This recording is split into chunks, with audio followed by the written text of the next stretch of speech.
In today's video, we will talk about 10 signs self-doubt is holding you back in life and how to overcome them. Self-doubt is a silent killer.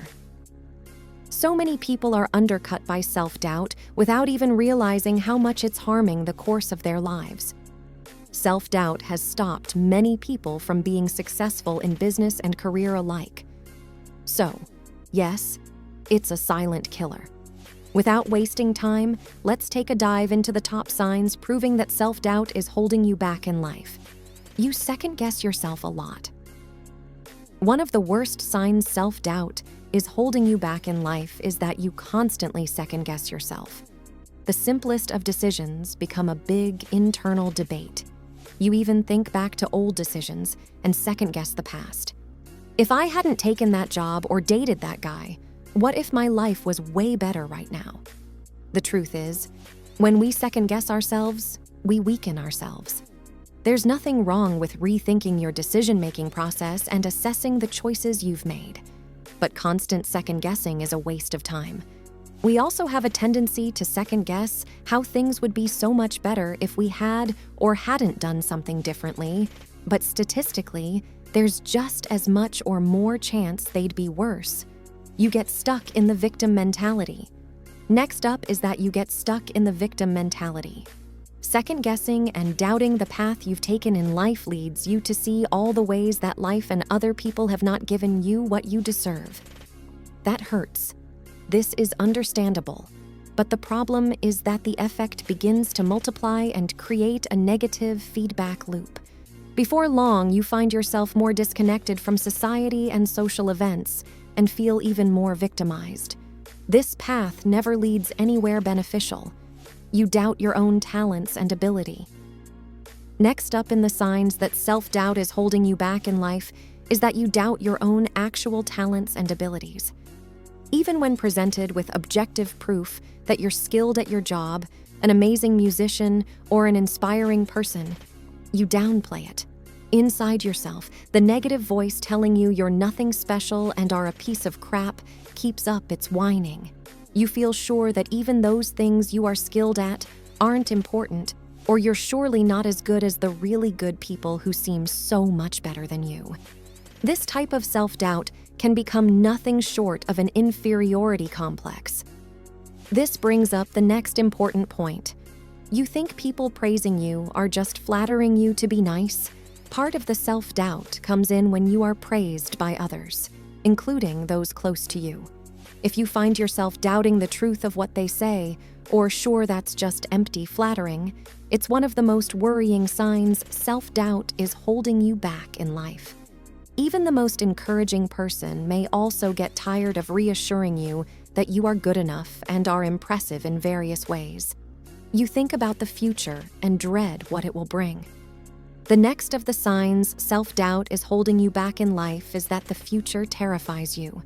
We all get scared of the future at times, of course. The great unknown is a kind of intimidating concept, but it can also be exciting and full of promise. The reason that people with low self-value tend to dread the future is that they are locked in a passive state. You should feel like the future is something you will imprint yourself upon, a space in which you will act, create, and live. But all too often, self-doubt tells you that the future is something that will happen to you, bending and shaping you in whichever direction in turn. When you think like this about the future, it's no wonder you feel scared. You stay in jobs that treat you poorly and pay very little. Next up in the unfortunate signs, self-doubt is holding you back in life, is that you put up with terrible jobs and pay because you believe you can't do better. The idea of applying to new jobs somehow strikes you as remote and unlikely. The usual reason for a block of finding new work is a lack of self-belief. After all, sending out your CV and a cover letter requires a bare minimum of self-promotion and self-confidence along the lines of, "Hi, it's me, I'm great, and I will do an amazing job for you." When you don't feel that in your bones, employers sense that. Plus, you end up just staying in whatever job you ended up getting anyway, leading your superiors to often treat you poorly and not give you a raise. Your inner monologue is full of negativity and self-sabotage. Let's be honest, the inner monologue many of us have is not great. If you find that your inner voice is telling a story in which you are a loser, a fraud, ugly, and sad, then you need to turn that around. Instead of reinventing your story in your head or in your beliefs, reinvent it in the world around you. Start getting active and achieving things. You'll notice a concurrent rise in your sense of self-worth and your inner monologue. You feel like other people possess some secret to success that you missed. Next up is that you feel like others around you have some secret to their success and motivation that you're missing.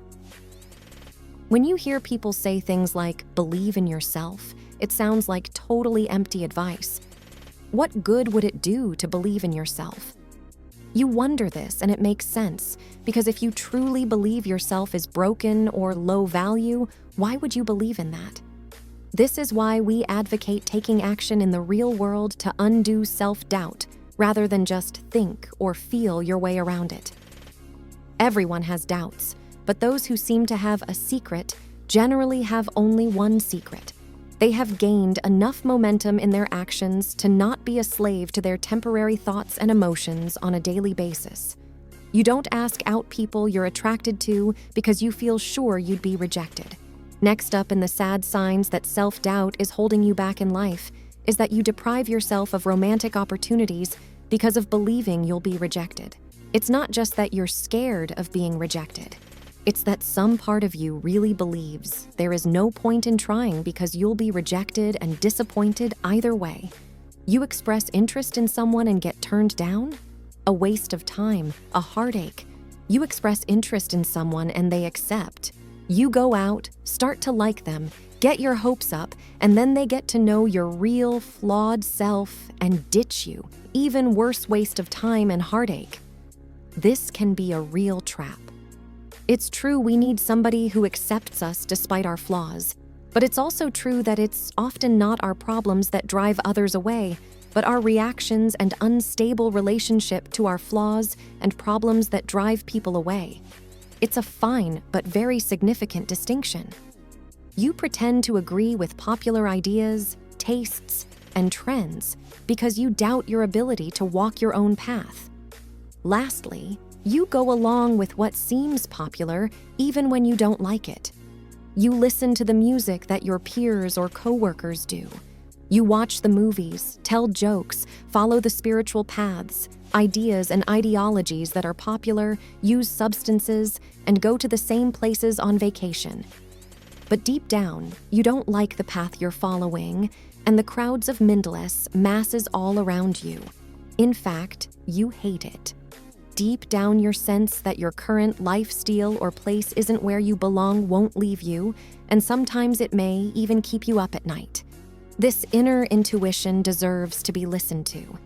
Taking some time for introspection and contemplating where you want to go in life is very valuable and worth the trouble. Don't let self-doubt tell you that what you want is strange or isn't popular enough to pursue. The truth is, you got this. You have the power within you this very minute to start turning things around. If self-doubt is holding you back in life, don't despair. It happens to us all at some point, and those walls can be busted down. Self-doubt tells a familiar story of low value and dependency. It tells you that you'll never be good enough and that you should settle for what you get. Self-doubt makes you live in fear and reaction instead of power and action. The truth is that you have the power to begin turning this around right now and proving those doubts wrong. There you have it. Surely we know you've learned a thing or two from today's topic. If you found this video helpful, give it a thumbs up, share it with someone who needs it, and comment with your thoughts. And of course, don't forget to subscribe for more insightful content like this. Thank you for being a part of our amazing community. Keep striving for success, and we'll see you in the next video.